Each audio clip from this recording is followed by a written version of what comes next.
Na, ich bin hier in Frankfurt und ist auch so. Familie ist ja bei mir total verteilt. Die eine lebt in Stuttgart, meine große Tochter, meine Frau und die jüngste, die sind in Berlin. Nein, ich bin schon hier, das ist klar, weil ich auch in Quarantäne bin. Nach dem ersten Fall bei uns in der Mannschaft ist es selbstverständlich, dass man, wenn man auch Kontakt zu dem Spieler gehabt hat, auch dann auch selbst in Quarantäne geht, selbst auch die Disziplin vorlebt und das auch der Mannschaft auch vorlebt, dass man das genauso durchzieht. Ich glaube, das gehört sich einfach so und auch da ist man in der Verantwortung und diese Verantwortung muss man auch annehmen und dementsprechend, ja, versuche ich hier in Frankfurt alles im Homeoffice zu machen, auch was Neues für mich. Ich bin einer, der sehr viel unterwegs ist, ständig unterwegs ist und das ist dann schon ein ungewohntes Gefühl. Man freut sich ja immer auch nach Ruhe, aber auf die Ruhe hätte man verzichten können. Angst ist vielleicht das Schlechte, man mit Ungewissheit eher. Ja, das ist natürlich klar und vor allem ist einem erstmal die Familie am nächsten. Ich glaube, das ist bei jedem so, sollte auch so sein eigentlich. Das ist wichtig. Für mich ist wichtig, dass ich weiß, dass es ihnen gut geht, dass sie, ja, dass sie einfach ihren Tag auch weiter vorantreiben können auch und vor allem, dass sie einfach gesund sind. Das ist das Wichtigste eigentlich, ja, weil auch die Eltern, die natürlich Risikopatienten sind, weil sie schon Mitte 70 beide sind, auch da ist es einfach ein gutes Gefühl oder meine Schwester zu hören, dass es ihnen alle eigentlich erstmal gut geht. Das ist immer das Wichtigste, die Gesundheit. Ja. Ja, ihnen geht es entsprechend dann eigentlich gut. Wir sind jetzt ja so weit, dass wir hoffentlich auch bald den Rest der Tests auch haben. Vielleicht kommt noch der eine oder andere dazu. Das kann gut möglich sein. Aber den zwei Spielern geht es eigentlich wirklich gut. Ja. Es ist nicht so, das sind die typischen Symptome sind da, aber es ist nicht so, dass es jetzt irgendwie im kritischen Zustand ist, so wie mir die Ärzte das auch versichert haben. Und beide sind auch schon zu Humor aufgelegt. Wenn man mit ihnen Kontakt gehabt hat, dann baut es auch wieder einen auf. Also auch das werden sie hoffentlich auch gut überstehen und ich glaube ja nicht, dass es am Ende die einzigen sein werden. Es wird wahrscheinlich noch leider viele erwischen, aber genauso bei anderen Mannschaften wahrscheinlich ähnlich. Ja, ist ja gar nicht so einfach, heute einkaufen zu gehen, glaube ich, auch selbst für die Jungs. Ich glaube, wenn die draußen sind und lauter Selfies machen sollen und die Hamsterkäufer unterwegs sind, ja, kann ich mir das schwer vorstellen, natürlich, wie die durch den Supermarkt tigern. Deswegen haben wir das eigentlich sehr sichergestellt, schon in der ersten Woche. Und jetzt auch in dieser Zeit wird ihnen das Essen geliefert. Wir haben unser Superkoch Stefan hat dann, der auch für uns immer unter der Woche kocht, die ganze Zeit am Trainingsgelände, lässt das liefern, tut das vorbereiten und die Jungs können das auch immer bestellen. Wir haben so eine eigene App für uns auch, wo wir das ganze Team drin haben. Dann kann man das auch bestellen, man weiß, was es gibt und die Jungs nutzen diesen Service sehr, sehr fleißig, weil es auch wichtig ist, ja, dass sie auch was Gutes zu sich nehmen, auch weil es wird ja hoffentlich auch wieder einen Tag nach der Krise geben. Es war gar nicht so schwierig eigentlich, man konnte es eigentlich schon ein bisschen zurückverfolgen, aber wo ist da wirklich der Anfang und wo hast du dich dann wirklich auch angesteckt? Ja? War es beim Spiel gegen Basel, war es ein paar Tage vorher?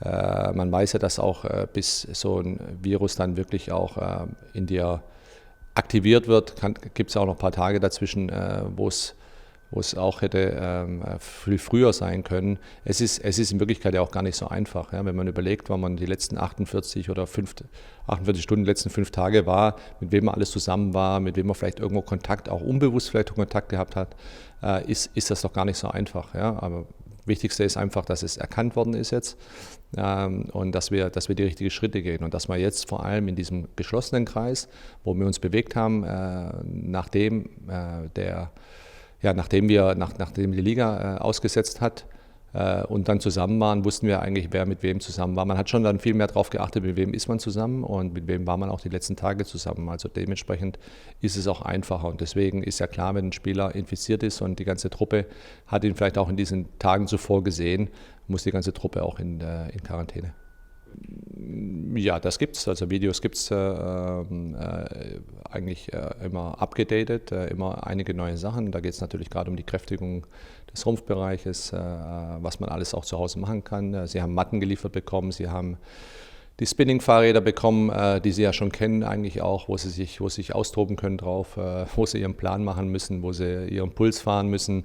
Das machen sie alles sehr fleißig. Es gibt ja heutzutage Gott sei Dank auch die Uhren, wo man dann alles überprüfen kann. Aber ich muss ganz ehrlich sagen, auch in der ersten Woche, also in der letzten Woche, als das Trainingsprogramm noch ein bisschen normaler lief, wo man es auch am Trainingsgelände machen konnte bei uns am Stadion, war das sehr, sehr diszipliniert, sehr, sehr gut. Und die Jungs haben ja Lust, auch ihren Körper fit zu halten und auch zu bewegen. Ja, erstmal kannst du ja keinem was vorschreiben. Ja. Jeder Mensch hat irgendwann auch seine Rechte im Endeffekt. Aber eins ist klar, viele Sachen sind vorgegeben. Wir folgen auch Protokollen der Mediziner und der Virologen.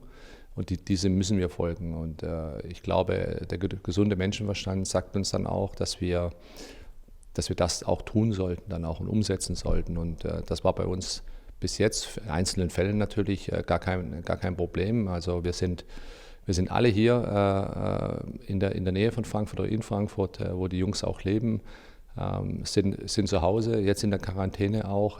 Und es ist auch eins klar, es ist ja menschlich, dass der eine oder andere natürlich schon überlegt hat, nach Hause zu fliegen oder nach Hause zu fahren, weil es einfach menschlich nachzuvollziehen ist. Ja. Mir fällt es auch nicht leicht. Ich will auch gerne bei der Familie mal zwischendrin. Ja. Und das ist, glaube ich, jeder hat natürlich auch diesen Zug, dass man dahin möchte, wo man herkommt, in so einer Situation. Aber das genau sollte man nicht tun. Und dieses Verhalten erfordert sehr viel Disziplin und die Jungs sind sehr diszipliniert und auch alle sind da und deswegen machen wir erstmal keine Sorgen. Aber es wird immer wieder diese Wehmut aufkommen, vielleicht mal schnell zur Familie zu fliegen oder zu fahren. Ja, das war in der letzten Woche natürlich, wo wir uns noch öfters mal gesehen haben, viel einfacher, viel besser. Ist jetzt natürlich schwieriger, läuft mehr über Telefon ab. Das ist beim Trainer, bei Adi Hütter, beim Bruno Hübner, bei mir so. Wir telefonieren natürlich auch mit den Spielern, hören auch, wie es ihnen geht. Wir sind auch immer erreichbar für sie. Auch beim Staff ist es so, das ist auch wichtig. Wenn einer irgendwo ein Problem hat, dann versuchen wir diese irgendwie zu lösen, was menschenmöglich dann auch ist. Viele Sachen haben wir eigentlich auch sehr gut gelöst, also sind gut versorgt, sie können trainieren. Ist eigentlich alles sehr gut durchorganisiert, aber ja, wir sind da schon in Kontakt mit den Jungs und wir haben ja auch, und jeder weiß es ja, sind ja auch Meister der Smartphones, haben wir natürlich Kontakt untereinander sehr, sehr viel und man sieht ja auch auf den sozialen Medien, wo man ja Kontakt haben kann, ohne sich anzustecken, da posten sie ganz, ganz fleißig. Ja, es ist für viele ist ja ungewiss. Aktuell steht ja noch der 2., 3. April, dass das wieder weitergeht, aber wir können davon ausgehen, dass wir in den nächsten Tagen dann auch, wenn die Entscheidungen getroffen werden, sicherlich nochmal verlängert wird, diese Pause. Natürlich bleiben wir im Trainingsbetrieb, hoffen, dass sich alles ein bisschen auch beruhigt. Es ist ja alles noch sehr, sehr frisch und dass die Kurve der Neuinfizierten auch nach unten geht und nicht weiter nach oben steigt. Genauso auch die Sterberate auch komplett auch ein bisschen eingedämmt werden kann. Dann wäre irgendwann die Möglichkeit auch wieder da, ans Trainingsgelände zurückzukehren und vielleicht in kleinen Gruppen zu trainieren. Aber ganz ehrlich, da bin ich auch und da sind wir alle keine Hellseher. Die Entwicklungen sind so schnell und so dynamisch, dass wir das selber manchmal nicht greifen können, sondern situativ einfach entscheiden. Und das macht der Trainerstab mit der sportlichen Führung zusammen. Da tauschen wir uns aus und überlegen, was wirklich jetzt das Richtige ist und was es das Beste ist. Und wie wir die Mannschaft auch im Endeffekt auch weiter am Laufen halten und wie wir sie auch psychologisch vor allem auch unterstützen, weil das ist auch ein Punkt, der oft vergessen wird. Für ihn ist es natürlich auch auch ein Mensch, Adi Hütter und sein Trainerteam, aber selbst Adi ist natürlich auch jemand, dem das natürlich einfach auch ein bisschen anfasst. Diese ganze Situation ist normal, er ist auch Familienvater und ist auch alleine hier in Frankfurt. Das ist für ihn auch nicht einfach, auch menschlich total nachzuvollziehen, aber er geht sehr professionell auch mit der Sache um, sehr diszipliniert. Es ist wichtig, dass wir, die in der Führung sind, einfach auch diszipliniert sind und das auch vorleben, auch den Spielern, dass wir auch die Zeit im Endeffekt erkannt haben, dass wir eben viele Dinge vielleicht anders machen müssen, weil es einfach notwendig ist. Ich finde es sehr spannend und dieses Thema Gehaltsverzicht und was, wie, wo und wer alles was abgibt und welche Fonds aufgelegt werden. Ich glaube, dass wir Und da können Sie alle auch sicher sein, dass jeder seinen Beitrag dazu leisten wird. Ja? Und das ist bei Eintracht Frankfurt so und das ist bei vielen anderen Vereinen so. Aber erstmal muss man auf den Verein schauen und ich glaube auf unseren Verein und das ist das Wichtigste. Und wir sind jetzt auch in einem laufenden Prozess, wo wir alles eruieren, was passiert bis zum 30.06., was passiert ab dem 1.07., können wir die Saison noch fertig spielen, können wir sie nicht fertig spielen, etc. Also wir müssen erstmal sehen, was für einen Schaden dieses Auto hat, wenn man es mit dem Auto vergleicht, weil das ist eigentlich ganz einfach. Also der Auto ist in einem Unfall und ist es jetzt ein Bagatellschaden, ist es ein mittlerer Schaden oder ist es ein Totalschaden? Ja? Und dann weiß man doch erstmal das Loch und dann werden wir das auch benennen und dann werden wir auch sehr, sehr offen damit auch umgehen und die Spieler von selbst haben schon Signale gesendet, die positiv sind, weil jedem bewusst ist, dass die Zeit sich komplett verändern wird und dass das Wichtigste ist, dass Eintracht Frankfurt überlebt, dass die Vereine insgesamt auch überleben, weil hier hängen so viele Arbeitsplätze dran, dass wir alles dafür tun werden, natürlich auch diese Arbeitsplätze insgesamt auch zu retten. Und da wird jeder seinen Beitrag dazu leisten und da kann sich jeder sicher sein. Ich bin aber kein Freund von sehr schnellen Schüssen, das ist, glaube ich, auch bekannt und sofort irgendwas proaktiv machen muss, bevor ich den Schaden erstmal nicht hundertprozentig kenne. Also wir gerade auch im Vorstand sind da arbeiten da mit Augenmaß und versuchen da auch wirklich erstmal alles so zu eruieren, alle Worst-Case-Szenarien durchzuspielen und dann am Ende zu entscheiden, was das Beste für Eintracht Frankfurt ist. Und da wird auch jeder seinen Beitrag dazu leisten. Ein Saisonabbruch wäre sicherlich nichts Positives. Für Eintracht, für unsere Eintracht wäre das natürlich auch ein sehr, sehr hoher Schaden, vor allem ein wirtschaftlicher Schaden, aber auch es wäre auch sehr, sehr schade, wenn man überhaupt nicht die Saison fertig spielen kann. Also wir werden alles dafür tun und hoffen auch, dass wir weiter Fußball spielen können. Und da geht es nicht nur um das Geld, sondern wie schon auch gesagt, um Arbeitsplätze, insgesamt um Arbeitsplätze in dem Betrieb Fußball bei der Eintracht, aber auch darüber hinaus sind so viele Menschen direkt involviert mit dem Bundesliga-Geschäft, genauso indirekt involviert und davon auch leben. Und deswegen ist es ein riesen Wirtschaftszweig, das muss man einfach wissen. Und wir wollen natürlich dementsprechend auch unseren Beitrag dazu leisten, dass die Leute über was anderes diskutieren können, vielleicht als über Corona nur, sondern auch über den Sport. Das macht ja den Sport auch aus, das muss man ja auch wissen. Ich habe immer früher gesagt, wie bei den Gladiatoren Brot und Spiele. Ja.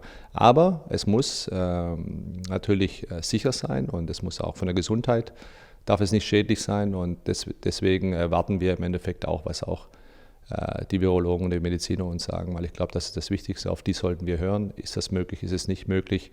Aber eins ist klar, wenn eine Saison komplett abgebrochen wird, dann wird es sehr, sehr viele sehr, sehr hart treffen. Aber ist es im normalen Leben, das ist uns auch bewusst, ist es genauso.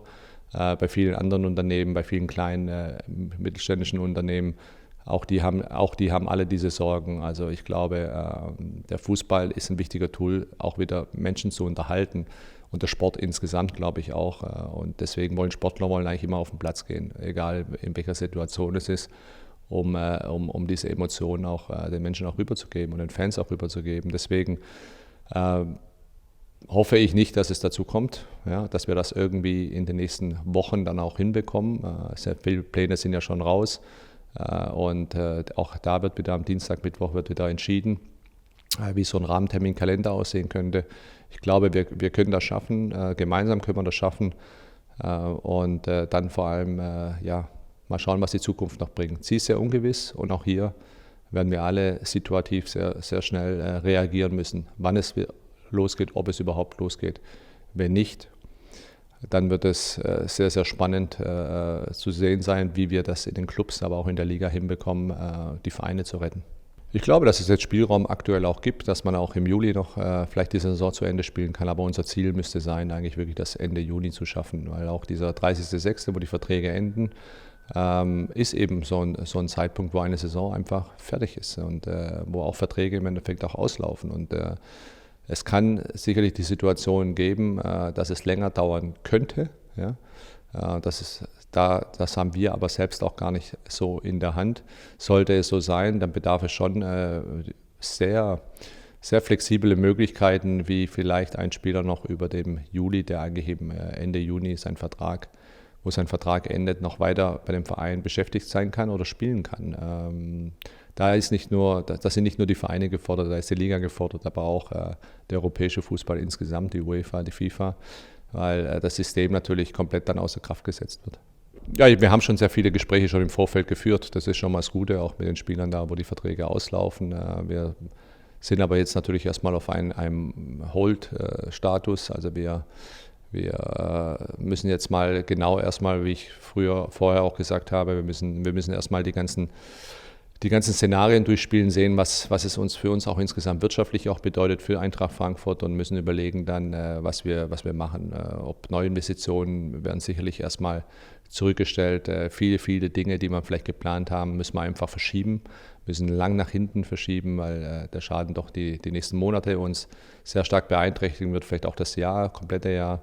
Und deswegen gehen wir da sehr gewissenhaft und sehr ruhig vor, weil keiner weiß eigentlich, wie so ein Transfersommer aussehen könnte. Das wird auch eine Situation werden, die uns alle sehr stark beansprucht und durch die wir müssen. Ich bin froh, dass wir sehr viele Verträge im Endeffekt auch auf längere Zeitraum haben und abgeschlossen haben im letzten Jahr. Dementsprechend sind wir da erstmal gut aufgestellt. Aber eins ist auch klar, das wird ein ganz interessanter und spannender, vielleicht dann Sommer, wenn wir wieder zum Kicken kommen, weil das ist ja das Ziel. Wenn du nicht zum Fußballspielen kommst, dann brauchen wir über den Transfersommer gar nicht reden.